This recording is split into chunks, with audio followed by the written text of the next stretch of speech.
Assalamualaikum warahmatullahi wabarakatuh. Perkenalkan, kami dari kelompok 7 yang beranggotakan 3 orang. Yang pertama ada Laili Fitriani, yang kedua ada Rifki Nur, yang ketiga ada Yaya Urnila. Di sini kami akan menjelaskan materi yang bersangkutan dengan keunggulan dan keterbatasan dalam permintaan dan penawaran. Selanjutnya, saya akan menjelaskan materi-materi yang ada di slide berikutnya. Selamat menonton.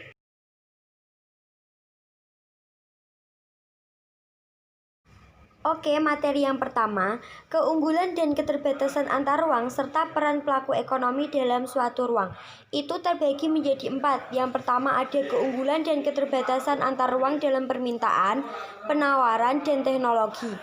Poin yang kedua ada pengertian pelaku ekonomi, kemudian yang ketiga ada peran pelaku ekonomi dalam perekonomian, dan yang keempat perdagangan antar daerah dan antar pulau dan perdagangan internasional. Jadi untuk slide berikutnya saya akan lebih menjelaskan bagaimana detailnya. Jadi kalian wajib nonton video ini sampai akhir ya. Oke, poin yang pertama adalah permintaan. Apa sih pengertian permintaan? Permintaan itu keinginan yang disertai kemampuan untuk membeli barang atau jasa pada tingkat harga dan waktu tertentu. Jadi permintaan ini lebih berkaitan kepada konsumen. Jadi tingkat permintaan itu lebih ditekankan kepada konsumtif. Di mana jika harga barang naik, maka permintaan barang akan turun. Dan sebaliknya, jika harga turun, maka permintaan barang tersebut akan mengalami kenaikan. Jadi seperti timbal balik atau sebaliknya gitu loh guys.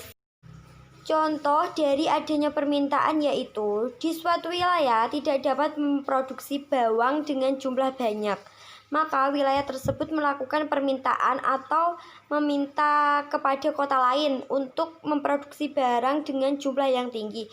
Nah, itu termasuk permintaan tinggi dan kemudian harganya itu semakin rendah. Ada juga faktor yang mempengaruhi permintaan yaitu harga barang pengganti, ketersediaan, substitusi, selera, jumlah kebutuhan. Jadi faktor permintaan itu juga mempengaruhi adanya bagaimana nanti tingginya penawaran yang ada. Yang poin kedua ada definisi penawaran. Penawaran itu apa sih? Penawaran itu jumlah banyaknya barang atau jasa yang ditawarkan kepada produsen kepada konsumen. Jadi ada beberapa contoh. Saya mengambil satu contoh yaitu yang ada di slide. Kalian bisa lihat wilayah yang mampu memproduksi bawang yang lebih akan menawarkan ke beberapa wilayah yang membutuhkan. Jadi penawaran ini lebih menekankan kepada promosi kepada toko-toko atau tempat lain yang lebih membutuhkan barang tersebut. Ada 3 unsur penawaran, yaitu yang pertama keinginan penjual untuk menjual barang, kesediaan penjual untuk menjual barang dagangannya pada tingkat harga dan waktu tertentu. Yang ketiga kemampuan penjual dalam menawarkan barang dagangannya. Jadi ketiga unsur itu sangat lekat kepada penawaran ya teman-teman. Kalian bisa catat karena itu merupakan hal yang sangat penting.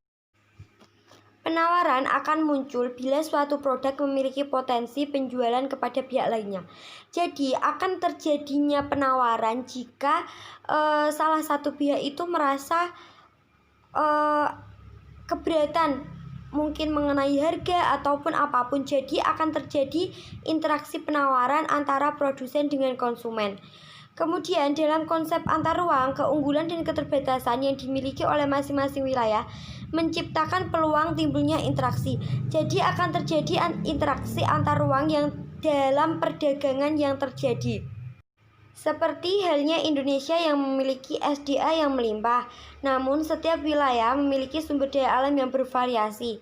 Jadi banyaknya macam-macam yang ada di Indonesia itu membuat keunggulan yang berbeda dan timbul adanya penawaran. Dan wilayah yang memiliki sumber daya alam yang bervariasi, mata pencahariannya itu berbeda-beda tergantung demografi tempat tinggal mereka sendiri-sendiri. Jadi tidak bisa disamakan dengan penduduk-penduduk atau yang terletak di daerah yang lebih rendah.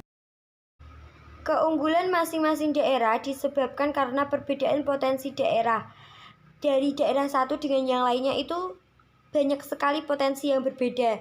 Jadi dari situlah akan juga terjadi perbedaan teknologi. Setiap daerah memiliki keunggulan komparatif tersendiri.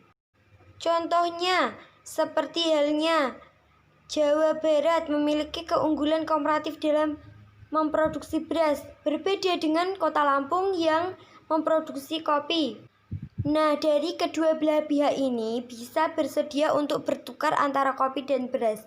Keuntungannya dari pertukaran sumber daya inilah yang menyebabkan terjadinya interaksi antar ruang terhadap kegiatan ekonomi, sosial, budaya, dan perdagangan di Indonesia dan ASEAN. Jadi sangat terlihat sekali antara penawaran dan permintaan ini sangat menguntungkan kedua belah pihak.